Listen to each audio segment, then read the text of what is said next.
We have a wonderful new speaker. It's Jeya Malhotra, and she is also leading Neurodiversity Pride India for the very first time this year, and we're very proud of her.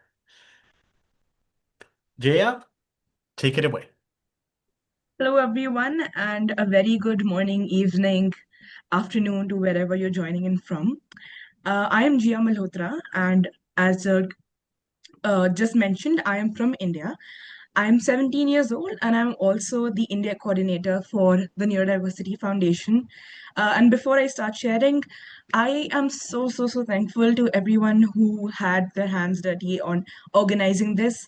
I know I will not pronounce your names correctly, but Jerk, Stephen, Rebecca, everyone, you have done such an amazing job over the past few months trying to organize this. Um, be it having all of us together last year as research fellows, and then supporting us throughout the way, getting us all as buddies, and then getting me on board as the India coordinator has been such a fulfilling experience. So, can I start with my presentation now? Yes, totally. We can't wait. Go for it. Thank you so much. I do hope my screen's visible.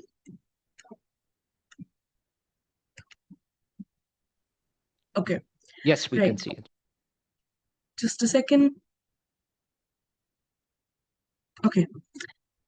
Namaste and good morning, everyone. I am Jeya Malhotra, and today I will be presenting my comparative research study on vocational training and support systems for neurodivergent individuals, conducted as a part of my 25-26 research fellowship at the Neurodiversity Foundation. Over the next 20 minutes, I'll walk you through the problem I set out to address, the framework I built to address it, and what I found while building it, and where this work goes next. This is a small introduction about me. I am the founder of Khwaish, an initiative working with children with um, intellectual disabilities mainly. So Khwaish actually means wish in Hindi, which is or Urdu, which is a language spoken in India. We focus on raising awareness and designing vocational skills curricula tailored to how these children who are neurodivergent actually learn rather than forcing them into a one size fits all approaches. Through that work, I kept running into the same question over and over again. I worked with people from different countries, be it India, Oman, or Spain. Countries around the world are implementing very different strategies for supporting neurodivergent individuals. But which of these frameworks and methods actually process and produce tangible results? Which ones genuinely improve learning processes and eventually outcomes? That question is what drove this research. My goal was to provide educators, policymakers, and parents something they currently don't have: a structured, evidence based metric that lets you compare strategies and identify what actually works rather than relying on anecdote or just good intentions. So, what does this gap actually look like? Neurodivergent individuals, and here I'm including people with autism, ADHD, dyslexia, and intellectual disabilities, face persistent barriers to entering and staying in employment. And this is despite the fact that legal recognition of their rights has been growing across a lot of countries. The problem is that vocational training and workplace support systems vary enormously in design, in funding, in how effective they actually are. But here's the gap: there is no widely adopted standardized tool that lets us evaluate how ready a given system actually is to support neurodivergent vocational outcomes. That is the gap the study addresses. I am proposing what I call the Neurodivergent Vocational Readiness Threshold Matrix, or NVRTM, a composite scoring framework. The key word here is general purpose. It's designed so it can be applied to any national, regional, or even organizational system. And it assesses maturity across six key dimensions: legal protection, implementation capacity, training infrastructure, employer practice, outcomes, and oversight. Now, let's get into how that framework that I'm talking about is actually built. This slide is the heart of the framework, so I want to spend a little bit of time here. The NVRTM is a composite index, 6 weighted dimensions, each scored on a 0 to 10 scale, which combine into a single composite score. That composite score then maps onto maturity bands, which I will show you shortly. I designed these dimensions to reflect the full vocational pathway and not just one stage. So, we go from legal entitlement through training, through placement, to the actual workplace experience, and finally, through feedback and oversight loops. Missing any one of these stages can break the whole pathway, even if others are strong. Now, look at the weights. Legal and policy frameworks, that's 15. Workplace inclusion outcomes, also 15. Monitoring and redressal systems, 10. But implementation, funding, vocational training infrastructure, and employer awareness and accommodation, each of those get 20. Why? Because the literature consistently shows that legal frameworks tend to outpace actual delivery. A country can have excellent laws on paper, while the lived reality for neurodivergent individuals looks completely different. So, implementation, training, and employer practice together, that's 60% of the composite, because that's where the real world gap tends to live. So, what exactly did I find when I was applying this lens? Now, these are the 5 major findings from my analysis, and I want to go through each one. First, legal recognition is not the same as readiness. Across the systems I looked at, legal and policy scores consistently came out higher than delivery scores. That's exactly why I weighted legal policy lowest alongside monitoring. It's necessary, but it tells you very little about what's actually happening on the ground. Second, and I think this is one of the most important findings, employer side gaps matter the most, but they're measured the least. Even though employer awareness and accommodation carries 20% of the weight, it's the dimension with the weakest, most ad hoc data globally. Most of what exists is one-off surveys and not ongoing tracking. So we're trying to measure the thing that matters the most with the data we trust the least. Third, training and employee readiness are independent, not additive. If you have strong training but weak employer buy-in, you get people who are trained but unplaced. If you have strong employer willingness but weak training, you get employers who are willing but can't find matched candidates. A high score can actually mask this kind of bottleneck. Fourth, monitoring acts as a multiplier on improvement velocity. Two systems can have the same exact composite score, but if one has strong monitoring and the other one doesn't, they are not equally well positioned because the one with strong monitoring will find and fix its gap faster. And fifth, sub-condition variation gets hidden by a single score. Support quality often varies sharply by condition. You might find excellent autism-specific programs in a system that has almost nothing for ADHD or dyslexia. That's a known limitation I'm flagging for future versions of this framework. Now I want to be upfront about where this framework currently falls short. No framework is perfect, and I think it's important to be honest about where this one needs work.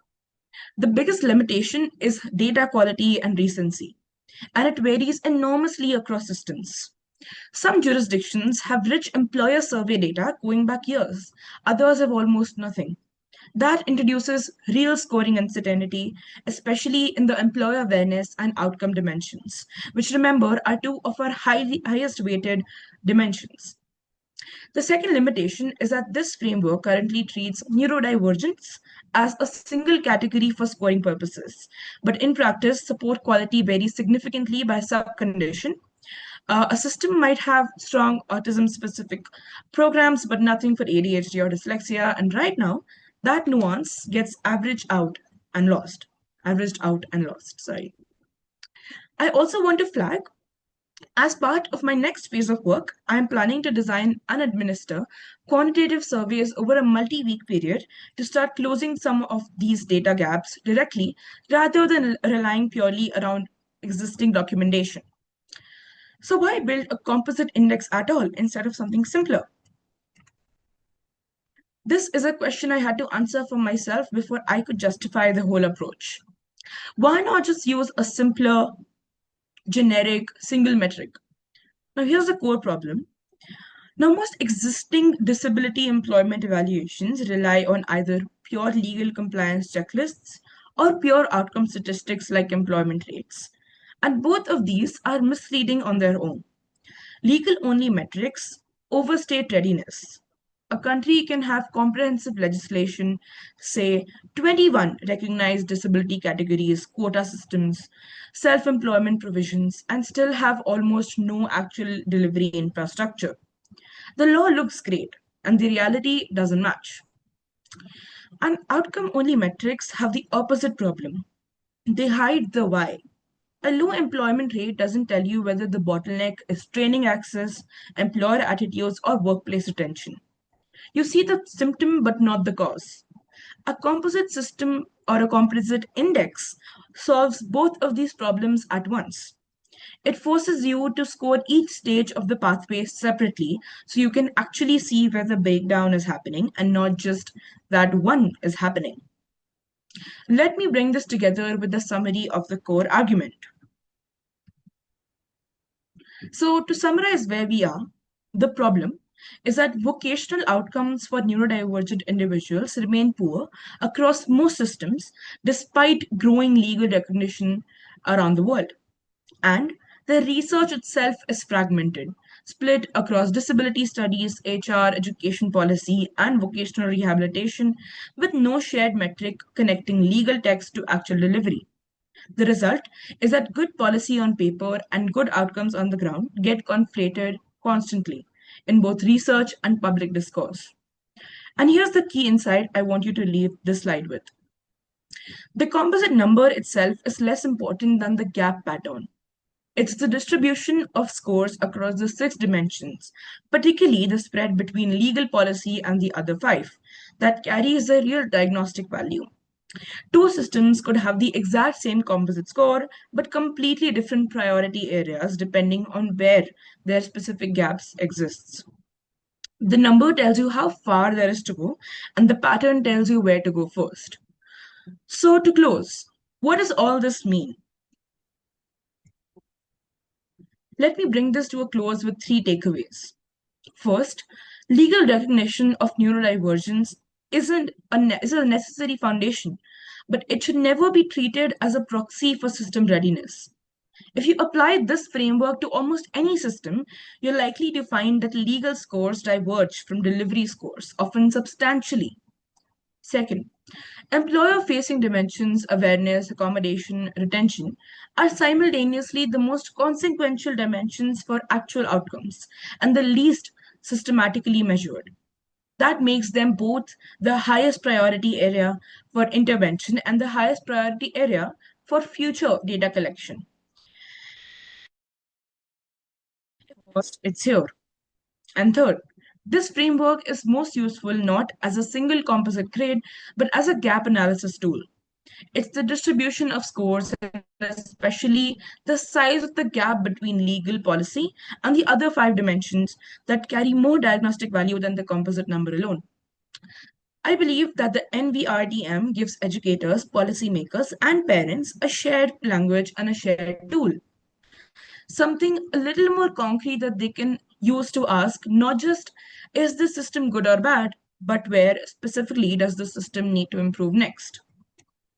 Now, before I close this, I would like to show you a small interactive board that I created to compare a few systems across the world that we might be familiar with. Just give me a second and I will start sharing my screen again.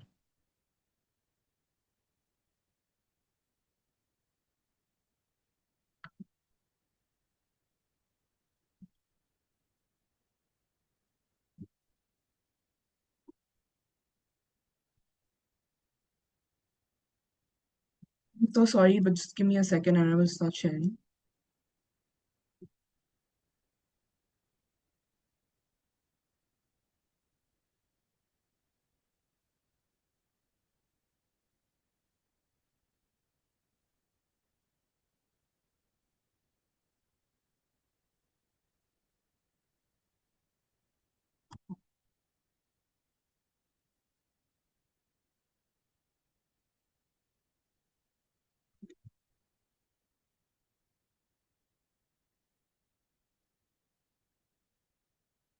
Yeah, here you go. Second.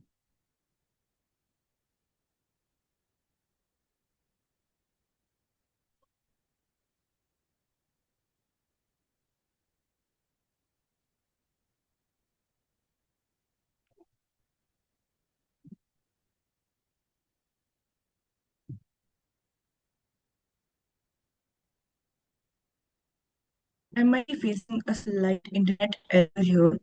So let's wait for a few seconds, otherwise I will start and go back to my presentation.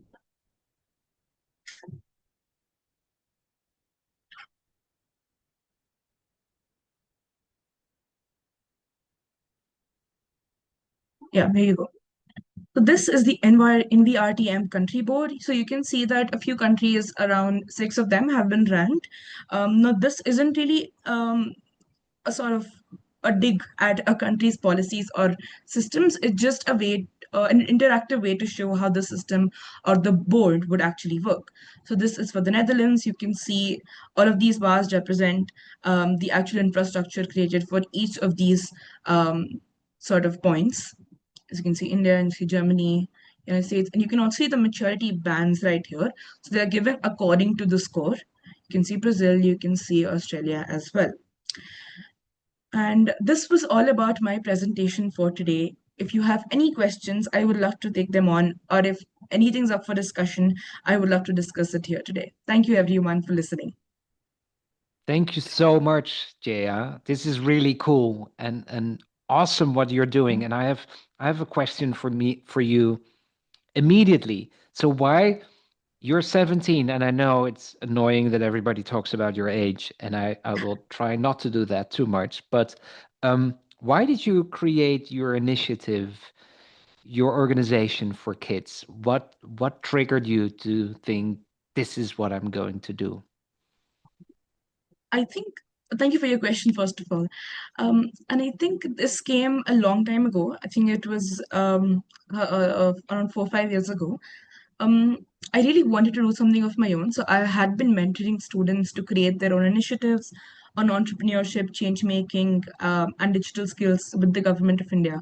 So I thought I need to do something of my own as well. And possibly on the same time, I visited a school for children with intellectual disabilities, and I spoke to the people there, and they told me about how there is such a lack of resources, right? And they're having to use books and resources and stuff for children that is meant for neurotypical students, and that they don't have any particular curriculum for vocational learning. And I think this, and I observed a lot of things around me, given that vocational learning is almost non-existent, especially in India and few countries around the world, for neurodivergent students. So I think that is where I started from. Amazing. And um, so how do you see your future? You know, what do you have planned up? What's if this is already so 5 years ago, you thought, I want to do something for myself. Let's help these kids. Here you are, and here you are giving a presentation, doing the research. Where are you going? What how does your future look like? I think I have the same question for myself right now. Really isn't clear right now. I'm not sure. But maybe I think in the long run, I definitely want to do something that combines my passion and does good for the world as well. Maybe something noble. Um, I think that's all I have for now. What are you going to study? I'm really not sure. No? Will you be studying in India, or do you want to travel the world in studying? Do you want to study somewhere else? I'm not sure about that too. I'm so No? sorry I'm being so vague, but I do not have the answers right now. I apologize. Maybe that's a good thing not to know all the answers already, right? You already knew that you wanted to create something and you did. And my personal opinion is it's good not to know. It's good to be open Agree. for everything, right? I agree. Before we go into legal versus readiness, I love that, and I have a question about that. But let's go to Hans. He's asking a question as well. Can you explain more about the scores in the international comparison? Sorry. Sure. Sure. Thank you, Hans, for your question. I've actually spoken to Hans before a long time ago. We are both researchers research fellows. And right, okay, so I'm going to answer the question. What I did was we have this matrix, right? Sure, Aaron. We have this matrix, right? So what we do is I took the literature for each country and I sort of put it into the matrix that I created, and we give them a sort of score and took the average of it. And this is how I did it for now. But I believe I can, increase it much and make it a little more better. I think for now, personally, I've just taken the literature, research papers, etc., or even government websites. I've taken it all, put it into a specific matrix that I created, and taken the average of the score. And currently, this is what we're doing for the board that I just showed you. I hope that's clear. Thank you. I think that's clear. And Hans is also asking, how do you define them? What do these mean for policy interpretation? Yeah, sure. So I define them by again using the matrix. So what I did was, let's say if you have a score between 6 to 10 or even 7 to 10, you are at a much more mature or integrated stage for neurodivergent people, and you have a lot more support than other countries who have a lower score. Now, people, as I said, it's not just the score, but it's also the gap between each of the points in the matrix, right? So let's say if a person is trying to create a policy, let's say in Brazil, for neurodivergent people, and they're trying to make it better. So they will look at the scores, but also the gaps between each of the matrix. Let's say there is a very high legal policy score, but a very low employment training score, let's say. So they will know that they need to focus on that particular part to increase their overall composite score. And I think this is what they can interpret that using. Thank you. Thank you so much. And personally, I'm curious. Legal versus readiness. I like that observation a lot. That's a very interesting gap. Very well seen.